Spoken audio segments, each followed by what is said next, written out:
भोलिको भोक मेटाउन आजको हरियो घाँस संरक्षण गरौँ, साइलेज बनाऊ, पशु स्वास्थ्य र उत्पादन बढाऊ भन्ने उद्देश्यका साथ राष्ट्रिय पशु प्रजनन कार्यालय पोखराले वार्षिक रूपमा 900 देखि 1200 मेट्रिक टन मकैचरी घाँसको साइलेज उत्पादन गर्दै आएको छ।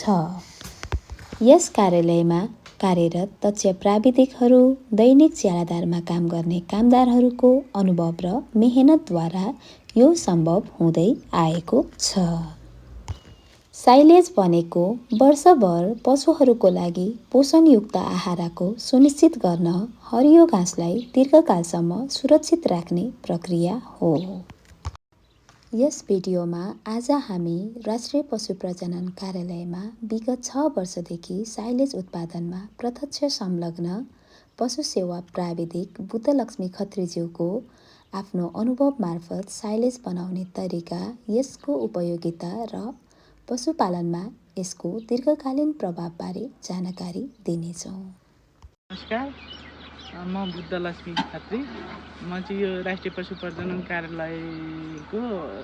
कार्यालयमा चाहिँ पशु आहार उत्पादन शाखामा चाहिँ कार्यरत छु र हामीले चाहिँ यो साइलेज चाहिँ एकदम पहिल्यैदेखि बनाइराखेका हौँ। यो यहाँ चाहिँ आजको आहार भोलिको भोक मेटाउने चाहिँ हाम्रो यो घाँस उत्पादन हो र साइलेज चाहिँ हामी सुक्खा हरियो घाँसको सिजनमा, घाँस भएको सिजनमा चाहिँ संरक्षण गरेर सुक्खा समयमा, हरियो घाँस नभएको समयमा चाहिँ पशुलाई आहार चाहिँ परिपूर्तिको लागि हामी साइलेज बनाउँछौँ।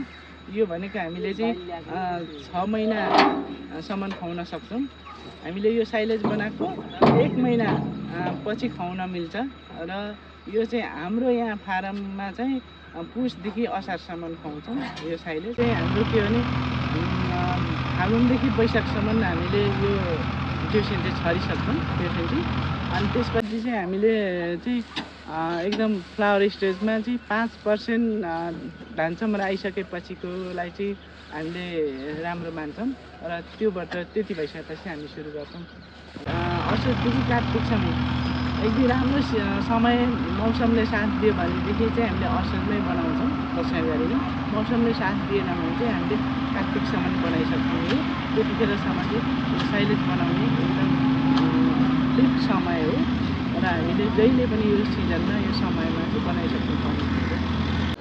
यो साइलेज बनाउँदा चाहिँ हाम्रो अहिले हाललाई चाहिँ 45 जना जनशक्ति जम्मा गरेका छौँ, जम्मा हुनुहुन्छ र जेसिबी चलाउने एकजना यो साइलेजलाई चाहिँ खाल्डोमा